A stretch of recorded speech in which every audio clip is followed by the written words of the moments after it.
पुरुषोत्तम रूपाला जी। धन्यवाद अध्यक्ष महोदय। ये दिव्यांग बच्चों को और खास करके दृष्टिबाधित बच्चों को पढ़ने के लिए, उनकी सुविधा के लिए जो इनकी लिपि होती है उसको ट्रांसलेट करके ऑडियो के फॉर्म में करने का काम भुज की एक संस्था कर रही है, कच्छ भुज की। मैं माननीय मंत्री जी से आपके माध्यम से पूछना चाहता हूं कि जैसे दिव्यांग जनों की सेवा के लिए हमारे गुजरात की एक बहन मुक्ता बहन को पद्मश्री का अवार्ड देकर संवेदनशीलता का परिचय इस सरकार ने बताया है, इसके लिए इसको धन्यवाद देते हुए कहना चाहता हूं कि इस ऑडियो लाइब्रेरी को बढ़ावा देने की कोई योजना सरकार के इस विभाग के पास हो तो कृपया बताने का कष्ट करें। माननीय अध्यक्ष महोदय, माननीय सदस्य के द्वारा देश भर के हमारे इस तरह के जो दिव्यांगजन हैं, दिव्यांगता अलग अलग तरह की दिव्यांगता होती है। कोई बोल नहीं पाता है, कोई सुन नहीं पाता है, कुछ फिजिकली डिसेबल्ड होते हैं। उनके अलग अलग तरह की आवश्यकताओं को और दृष्टिबाधित दिव्यांगता का भी उन्होंने उल्लेख किया। ऑडियो विजुअल माध्यम से उनको गुजरात का उदाहरण भी उनके द्वारा दिया गया।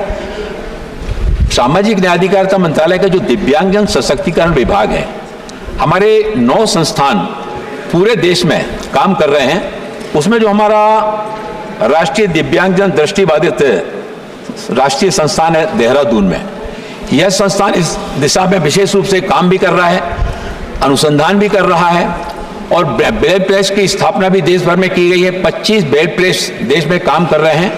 उसके साथ ही साथ साइन लैंग्वेज के माध्यम से भी दिव्यांगजनों को शिक्षा के क्षेत्र में आगे बढ़ने के अवसर उपलब्ध कराए जाने का काम भी किया जा रहा है।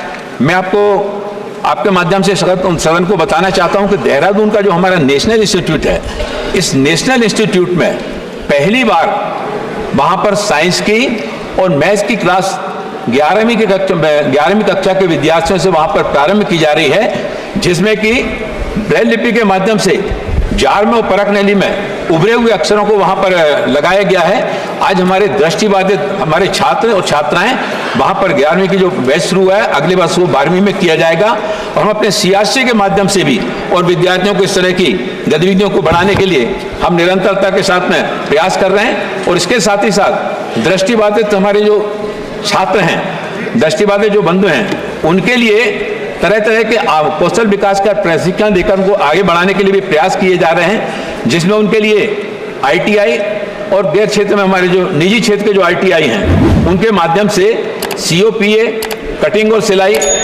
डेस्कटॉप पब्लिशिंग, बाल एवं त्वचा की देखभाल, मेटल कटिंग अटेंडेंट, इस तरह की गतिविधियों के माध्यम से भी दिव्यांगजनों को सशक्त बनाने की दिशा में दिव्यांगजन सशक्तिकरण विभाग के द्वारा कदम उठाए जा रहे हैं। दादा, काम किया जा रहा है इसलिए बताया जा रहा है, काम नहीं किया होता तो कैसे बताते।